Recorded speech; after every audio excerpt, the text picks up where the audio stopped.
OYO room और रवि किशन के साथ अफेयर जैसी ओछी बातें करने वाली और प्रधानमंत्री मोदी ने अपनी माताश्री के निधन के बाद सिर मुंडवाया या नहीं, इस पर घटिया तंज कसने वाली केश तक नहीं उतरवाए मोदी जी ने। कैसे भावुक इंसान है, मैं जानना चाहती हूँ। सुप्रिया श्रीनेत की सस्ती कॉपी रागिनी नायक का प्रवक्ता की जिम्मेदारी छोड़ टीआरपी वाली ट्रोलिंग में उतर चुकी हैं। जी हाँ, कांग्रेस की ये प्रवक्ता अब इतने नीचे स्तर पर गिर चुकी हैं कि प्रधानमंत्री मोदी के दांतों पर जूम करके उनकी तस्वीरें पोस्ट कर रही हैं।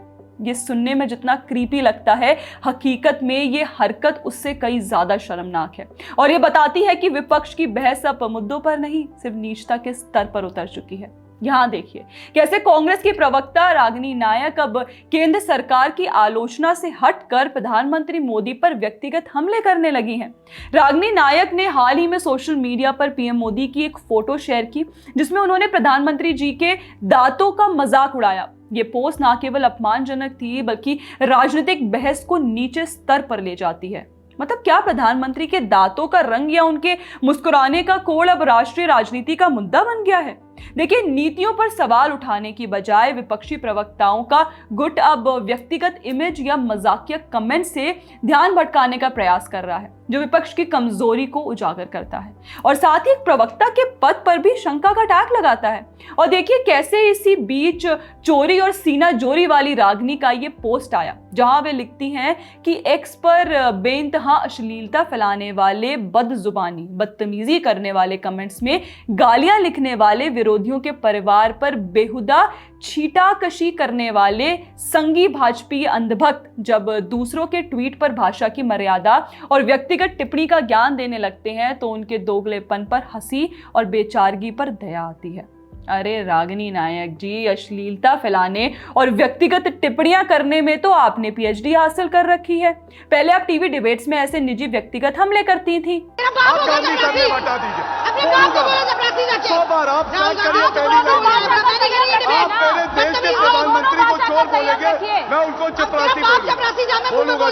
और अब आपकी सोशल मीडिया टाइमलाइन एक प्रवक्ता के पद का उत्तरदायित्व संभालने वाली कार्यकर्ता का कम और गाली के, अरे मेरा मतलब ट्रोल आंटी वाला ज्यादा लगने लगा है। आप जैसे प्रवक्ताओं ने देश में विपक्ष की भूमिका का स्तर ही नीचे गिरा दिया है। कभी भारतीय राजनीति में विपक्ष की भूमिका जनता की आवाज मानी जाती थी, वो आवाज जो सत्ता से सवाल पूछे, नीतियों पर, फैसलों पर, शासन की कमियों पर। लेकिन अब उस आवाज का स्तर इतना नीचे गिर चुका है कि वो आवाज नहीं, एक मीम बन गई है। जैसे लोग गद्दार हैं। ये क्या है? ये क्या कह रहे हैं? ये क्या कर रहे हैं आप? आपको किसने अधिकार दिया गद्दार कहने का मुझे? और उस मीम पॉलिटिक्स की वैसे सबसे चमचमाती हुई चेहरा जो है वो है रागिनी नायक की इंस्पिरेशन सुप्रिया श्रीनेत। कंगना रनौत से मंडी का रेट पूछने वाली, नाली के गंदे कीड़े हो जैसे भाषा का प्रयोग करने वाली, तुम दो कौड़ी के नाली के कीड़े हो। अरे नाली के कीड़े, चुप हो जा, नाली के कीड़े क्या बोल रहे हो? ये सुप्रिया जी क्या है ये है आज की विपक्षी प्रवक्ताओं का चमचमाता चेहरा। राजनीति में आलोचना एक कला होती है, लेकिन आज कांग्रेस की इस नई जमात ने उसी मीम मटेरियल में बदल दिया है। सुप्रिया श्रीनेत अब सिर्फ पार्टी प्रवक्ता नहीं है बल्कि एक पॉलिटिकल इंस्टाग्राम इन्फ्लुएंसर बन चुकी हैं, जहां तर्कों की जगह ट्रोलिंग और तथ्यों की जगह ताने चल रहे हैं और उनके पीछे पीछे चल पड़ी हैं उनकी डिजिटल शिष्याएं, यानी रागिनी नायक, प्रियंका भारती और कंचन यादव। ये वो महिलाएं हैं जो निकली तो थी सिंपैथी कार्ड खेलने, पर अब ट्विटर पर मॉफ्ड फोटो और सस्ता व्यंग शेयर करके खुद अपने ही एजेंडा की खिल्ली उड़ाने लगी हैं। अब वो आरजेडी की प्रवक्ता प्रियंका भारती को ही देख लीजिए, वो भी कांग्रेसी प्रवक्ताओं की देखा देखी टीवी डिबेट्स में अब सही मुद्दे और फैक्ट्स रखने की जगह निजी व्यक्तिगत कमेंट्री करने लगी है। प्रधानमंत्री मोदी पहले प्रधानमंत्री हुए हैं जिन्होंने महिलाओं की रेट तय की है कि ये महिला, इसका इतना रेट है, इस महिला का इतना बोली लगाएंगे। और प्रियंका ने पीएम मोदी की मां हीराबेन पर अप्रत्यक्ष रूप से हमला बोलते हुए कहा कि बीजेपी द्वारा उनकी मां को राजनीतिक मुद्दा बनाना गलत है, लेकिन खुद उन्होंने बहसों में मोदी परिवार को निशाना बनाते हुए जातिगत और व्यक्तिगत टिप्पणियां की। उदाहरण के लिए टीवी डिबेट में उन्होंने मोदी की गरीबी की कहानी को झूठा बताते हुए व्यक्तिगत हमला किया, जो नीतिगत आलोचना से कहीं आगे है। प्रियंका की यह शैली जो जेएनयू बैकग्राउंड से आती है, अब विपक्ष को और कमजोर कर रही है।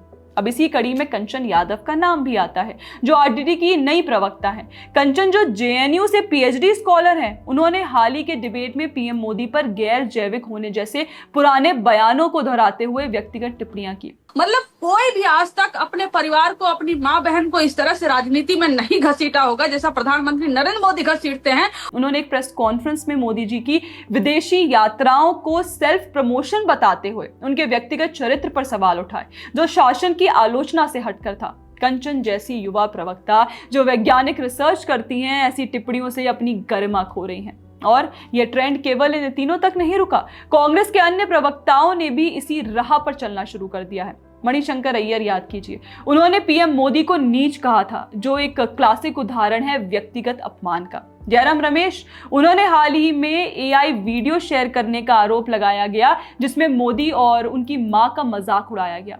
राहुल गांधी ने संसद में हिंसा और नफरत पर बोलते हुए बीजेपी को निशाना बनाया, लेकिन विपक्षी प्रवक्ताओं ने इसे व्यक्तिगत स्तर पर ले लिया। सोनिया गांधी ने राष्ट्रपति द्रौपदी मुर्मू के भाषण को बोरिंग और थका हुआ बताया।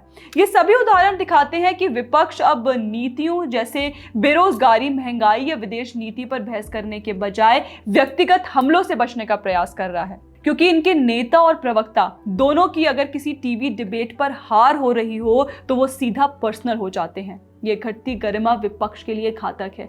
जनता वैसे नेताओं को गंभीरता से नहीं लेती। अगर विपक्ष को मजबूत होना है तो उन्हें सुप्रिया श्रीनेश जैसे ट्रेंड को रोकना होगा और नीतिगत आलोचना पर लौटना होगा, अन्यथा यह व्यक्तिगत कमेंट्स की राजनीति उन्हें और नीचे गिरा देगी। राजनीति सम्मान और बहस की होनी चाहिए, ना कि अपमान की। दोस्तों, आपकी इस पर क्या राय है, हमें कमेंट सेक्शन में जरूर बताइएगा। बाकी ऐसे और वीडियोस के लिए आप हमारे चैनल को सब्सक्राइब जरूर कर लीजिए। जय हिंद।